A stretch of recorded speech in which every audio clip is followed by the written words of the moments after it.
Hi, I'm Jasmine Burton, and welcome to the Ask, where we turn questions into action. It is election time, and we have an amazing conversation with you today. We have two amazing experts, Sean Meloy from the Victory Fund and former Mayor of Houston, Annise Parker. How are you guys feeling today? Feeling great. It was a great night last night to kick off the convention. So much energy. It was a great night, and how was your transit into Chicago? Easy breezy? Yeah, getting into the convention, not so much, but getting into Chicago, very easy. It was great. Now that it's election time, something that's on the forefront of my mind is the importance of having different voices in elected positions. And I think your work specifically, both of your work, has really been a testament to the fact that having people in the LGBTQ plus community in elected positions is not just important, it's actually essential. And so before we get into really the weeds of, the election, the impacts it's going to have on everyone's lives, I'd love to hear more about each of your work and what you do. So we're both with LGBT Victory, or LGBTQ plus Victory, I should say. And we're the only national organization focused solely on putting LGBTQ plus leaders into public office. We don't do policy, we don't do lobbying, we do the people who make the policy. And we are also the only national organization that does every level of the ballot all across the country. Wow. And most of our focus is down ballot. We're a PAC, which is Victory Fund, and we are a 501c3, which is Victory Institute. So we train people to run for office, we help feed the pipeline, we invest in our elected officials with leadership programs, a great internship on Capitol Hill. And then when they're ready to run for office, they jump over to the fund, and we're what's called a bundling PAC. And that is that we find great candidates and we tell the story of those candidates to a network of bundlers across the country, and they donate directly to the candidates. So we are everything for LGBT leaders who want to be in office. They need to talk to us at some point. Yeah. And something you mentioned was your work at all three levels. Sometimes when I think people think of politics, they think of just, we just vote in the big election, for president, but there's so many other levels. Talk to me about your work, state, local, and federal. Yeah, Sean's our VP of political programming, so that's his world. Yeah, absolutely.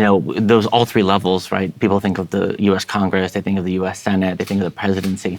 But you have to really have a strong network. You have to have connections. You have to have really a strong campaign to get to those places. So that's why so many people actually start off running for city council, running for school board, and then moving up, running for state legislature. You get to know who the stakeholders are. You get to know your community, and you're able to prove yourself to your constituents. And that's a strong base for you to move up those levels. Well, you learn to be a candidate. And you learn to be a candidate too. Exactly. Yeah.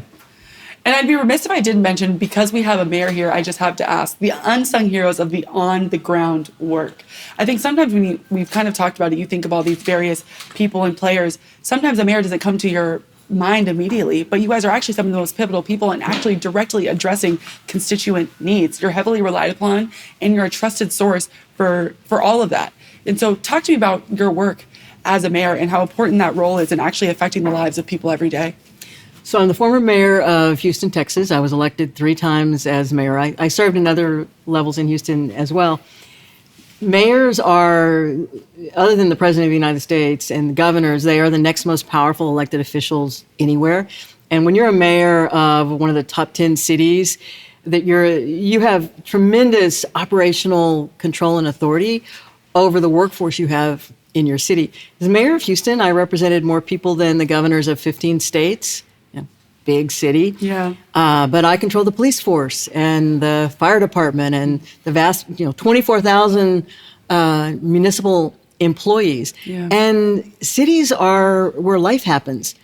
It's about providing water and picking up the trash and having a working sewer system and fixing the potholes. So it's very operational, and it is about how can you make people's lives better? How can you provide a platform on which people build their lives? If you don't have strong functioning cities, you actually don't have a real working democracy, because people can't work, they can't live. So I think that municipal government's the most important level of government. I say that here, we're talking about the president, but in a lot of ways, what happens at the local level affects your life every day. And again, the most fundamental thing that allows human beings to live in one place is, where do you get your fresh water? Yeah. Your municipal government. It's funny that you mentioned potholes, because that's the first thing that comes to my mind when I think of, I'm like, this dang pothole is still on my street. Okay, but here's the thing.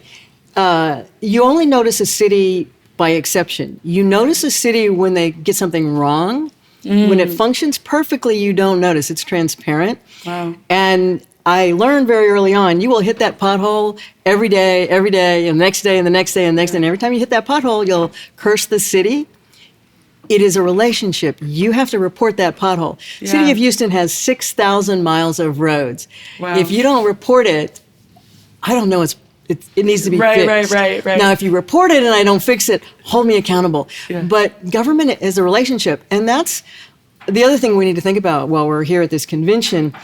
It's a relationship, but it's a promise. It's a compact between the people who are governed and the people who govern us. And there are responsibilities each way.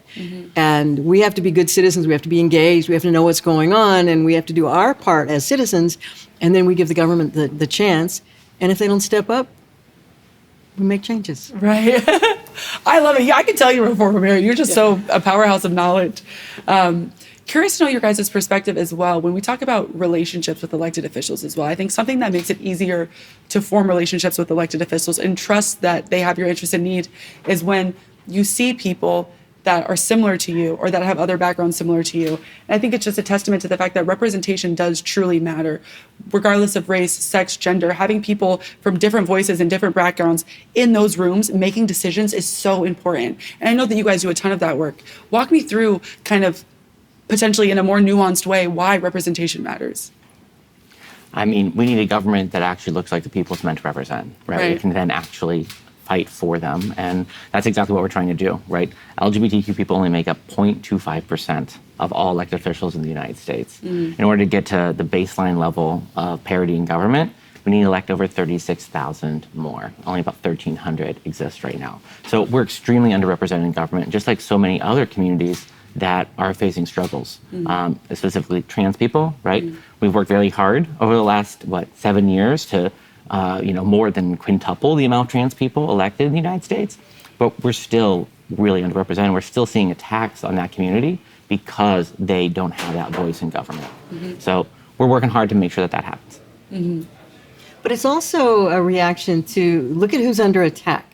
The people who aren't in the room, if we're in the room, they have to talk or speak with us. When we're not in the room, they can speak about us. Yeah. And the onslaught of particularly anti-trans legislation that's coming out of legislatures across the country, Victory's strength is in state house races and those down ballot elections that no other national organization pays attention to. They are the feeder system for people who will ultimately be serving in Congress and maybe in the White House, but they are also where government is closest to the people, and you can actually get to know your school board candidate, your city council candidate. You run into them at the grocery store. They're real people, and you understand what they do. And if you make that relationship at that level, they won't forget you when they get to the next level and the next level. You mentioned in your response issues that organizations care about, and I'm curious to know on the heels of an election, whether it's so however 70-something days before we go and vote, what are the issues that are at the forefront of your mind when you guys are going to the polls this year? Well, when we go to the polls, right, I think it's about LGBTQ representation. Right. But, our candidates don't run just to be a historic figure. Oftentimes they are the first LGBTQ person to get elected. But they're running to help make sure that their communities are better. Yeah. They're talking about the potholes. They're talking about the sewage. They're talking about the lack of teacher pay, right? They're talking about those issues. And we've got, I'm going to say, a record amount of LGBTQ elected officials here at this convention, acting as delegates, and representing their communities. And they're talking about, how much work has been done to empower them, right? And then how much politics and the election this year is going to impact whether or not they're going to be able to continue to empower them. And I think that's really what this whole week is about, is talking about what has happened in the last 4 years, what's happened over the last 8 years, and what's going to happen over the next 4 years. And we need more LGBTQ people to be elected in order to continue to fight for their communities. Yeah. Now, Sean and I are both Democrats. Victory is a nonpartisan organization. We endorse across the political spectrum. Our candidates must be openly LGBT. They must be pro-choice, and we work with them to get to a comfortable place on that. They must be supportive of the entirety of the community, and they must have a path to victory. That's it. And when they their conversation has to be with their constituents. And they get elected in really amazing places across the country. The right candidate in the right place with the right message, even in very conservative parts of the country, can still get elected. And we're constantly surprised at where we're having successes. But if you go to something, we have a map that we call outforamerica.org. It is, we track every out LGBT elected official. The map is dynamic. People move in and out of office. That's where we get the 1,300 number. And you'll see that we do represent the country, all of the country. And when you drill down, you'll also see our candidates, because we are part of every community. We're part of every racial or ethnic group. We're 30% more diverse than the general pool of candidates in America. There are proportionately more LGBT people of color who run than there are non-LGBT people of color. And it's an amazing statistic, but it's important because they bring their whole selves. They're not, I'm not the woman candidate or the lesbian candidate. I'm the woman and the lesbian and the mom and the grandma. It's the intersectional selves. And that has been an important part of how we've transformed the attitude about the LGBTQ community here in America. And that's why I think the right continues to attack the trans community, because they're less known, they're less visible. And our job is to put trans leaders front and center so they can speak their own truth. And they get elected. Yeah, they do. I've never thought about it this way until you said it, but it's the question of who do you see when you walk into the room? Sometimes when different groups of people walk into the room, you immediately see, who they are as their physical body or even their sexuality. But they are so much more than that. They can be a mother, a veteran. I think, again, your framing is just amazing, because I've genuinely never thought about it that way, that these people and everyone are so much more, and myself and you sitting here, we're so much more than what people view us as when we immediately walk in a room. Well, and when there's more diversity in that room, it multiplies. Because again, all of those hidden identities are important, because our life experiences are how we craft legislation. When women really first started gaining ground in elective office, and people were noting, women are interested in different things. No, women are interested in the same things that men are interested in. We're in economics, but we approach them differently. And even something as simple as feminine hygiene products in public spaces. No one talked about that until women got into office and said, that there is menstrual poverty out there. We need to do something about it. How many men would have thought of that? So yes, our lives, what we experience, shape how we approach legislation.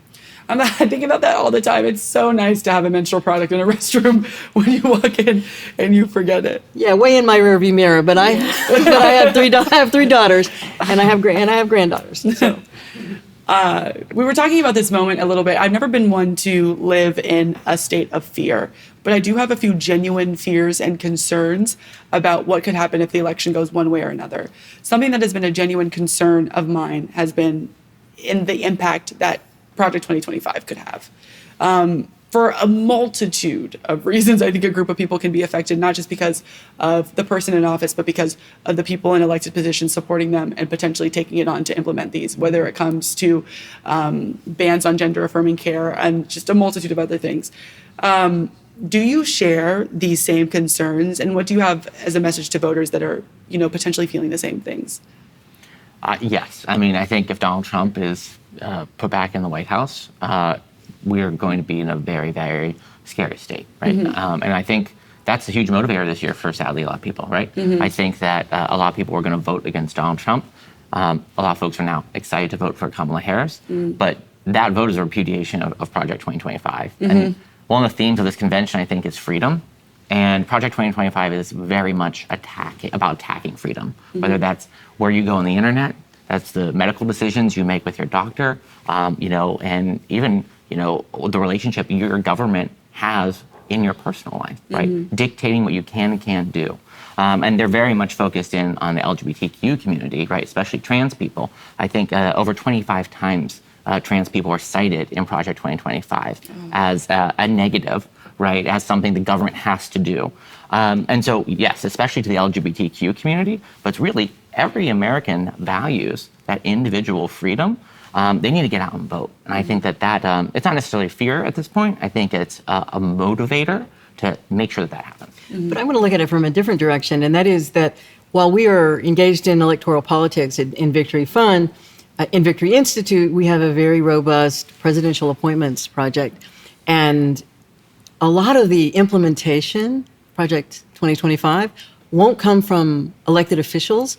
It will come from people who get embedded in the administration. And we've worked closely since the Clinton administration with, presidential transitions happen, and there are some 4,000 people that change sort of at the top of the food chain in these various agencies. And a lot of organizations, including ours, works very hard to place people in front of the administration who would be good in those positions. And for us, we believe that we have to be represented there so that those kinds of things don't happen. But the Trump administration, and as we saw in the first Trump administration, he puts people in those policy-making positions. The implementation can be as important as the law that gets passed. And so much of this is going to happen where no one will ever see it. It'll happen deep in these agencies, in the rulemaking. And we have to be a part of that too. Yeah. You're right. We have to be a part of all of these things. And it's interesting when you were talking about the excitement that people are experiencing when potentially voting for Kamala Harris.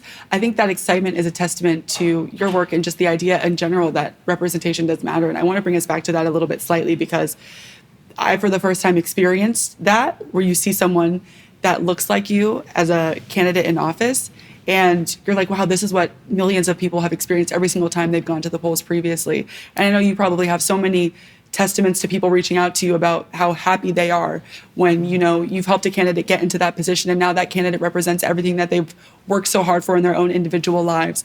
What joy does that bring you? I mean, I want to turn to the intangible. How does that feel when that happens? I will say that my heart was broken when Hillary lost. Yeah. Because just exactly as you said, was so excited and was so close, and he's so awful. Yeah. But I also remember Obama's inauguration and just bawling my eyes out, standing in a room full of people. We had a big group watch party and just sobbing. Everybody was. And it'll be the same thing again, but what's a little bit different, I think, this time is the pure joy out there. Because when President Obama was elected, there was fear, there was concern, there was we were hopeful. What I feel right now out in the community is we can do this, and we want it. Yeah. And it's just a very different feeling. Yeah. Exciting. It is exciting. I think with Hillary, I experienced that excitement as well. I thought we had it, and then we didn't. And I feel like now the moment is we cannot let that happen again, where we get too comfortable. We're like, there's no way she can't win, because Hillary was so accomplished. I just never even thought that world would happen. I think that because of that moment, we're prepared for this one. But it also reflects the personality of the candidate.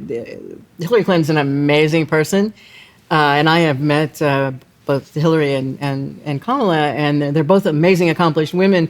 But Kamala's a little different,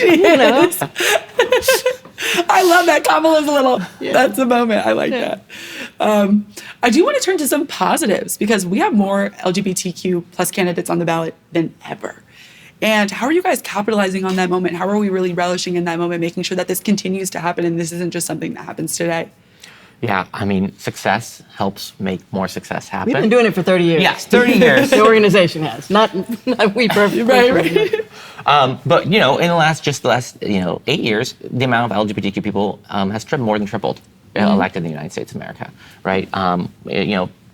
Since last time we met in person for a convention, right? trans legislators were actually elected, right? The first one was, and she inspired a ton of other folks to step up and run. Now there's 20 trans, non-binary, gender non-conforming legislators serving in the United States of America, right? There's only 35 out Republicans serving in the entire United States of America. So that change is happening. People see that it's possible, right? And they're not deterred by the attacks on trans people. If anything, it's helping be a motivator to get the folks that we need in office the most to step forward and run.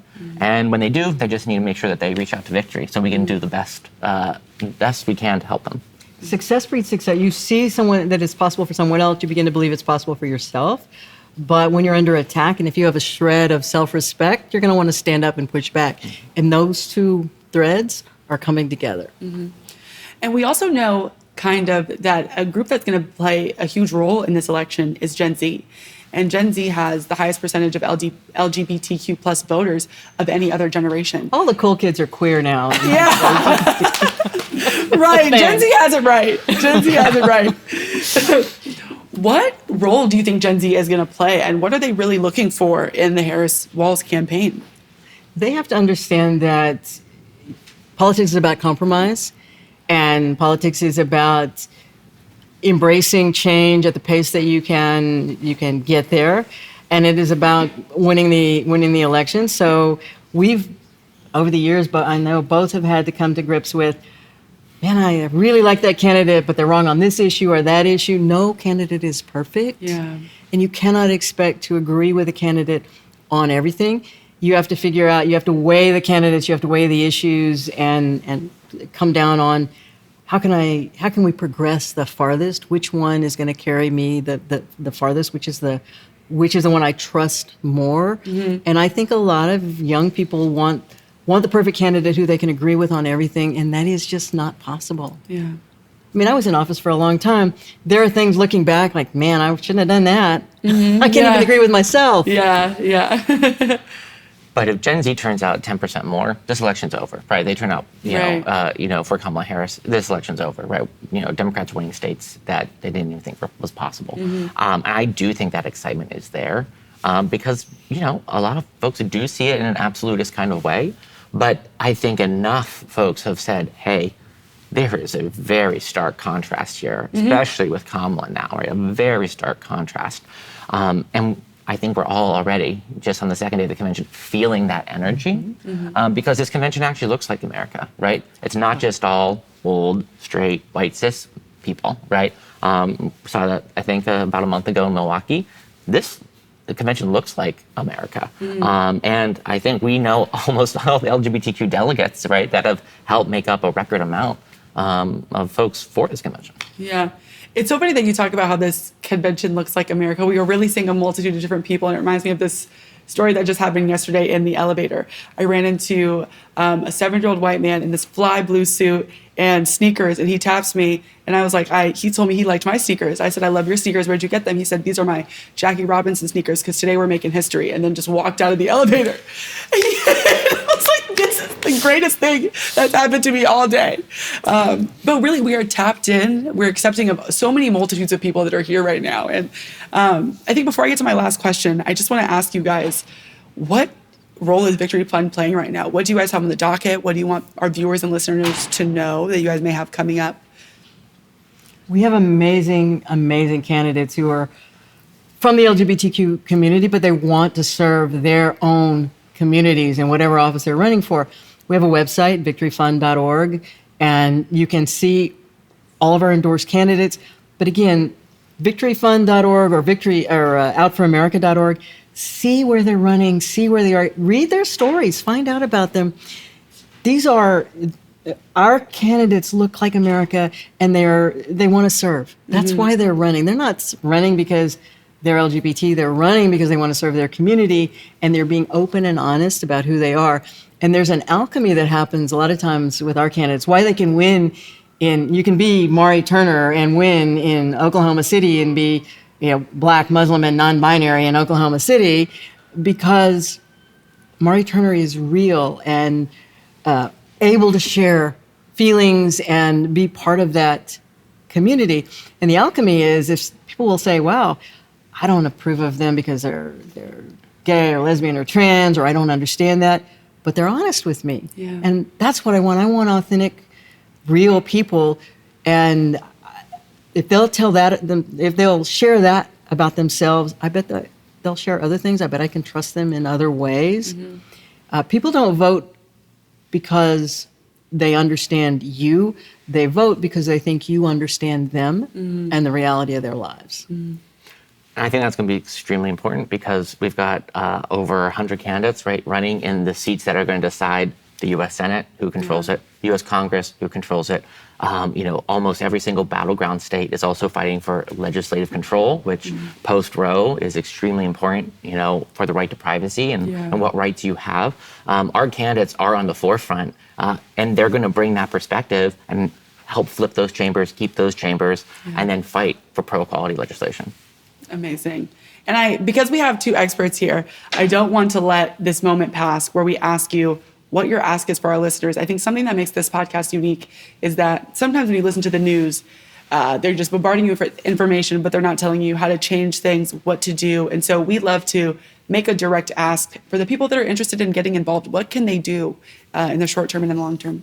Well, Mayor Parker mentioned victoryfund.org. You can go there. We actually have links to directly contribute to every single one of our candidates. Okay. So, you can see the history that they're going to make, if they're running for a state legislature in Arizona, right, where there's a 2-seat difference, right? Give to Lorena Austin. They're going to help make that decision, what that looks like. And then also, if you know an LGBTQ person who should be stepping forward or even is considering the idea of stepping into public service, get them in touch with Victory. Right. We are there to help guide, we're there to help train, and we're there to help support them no matter how they want to come in to that kind of representation.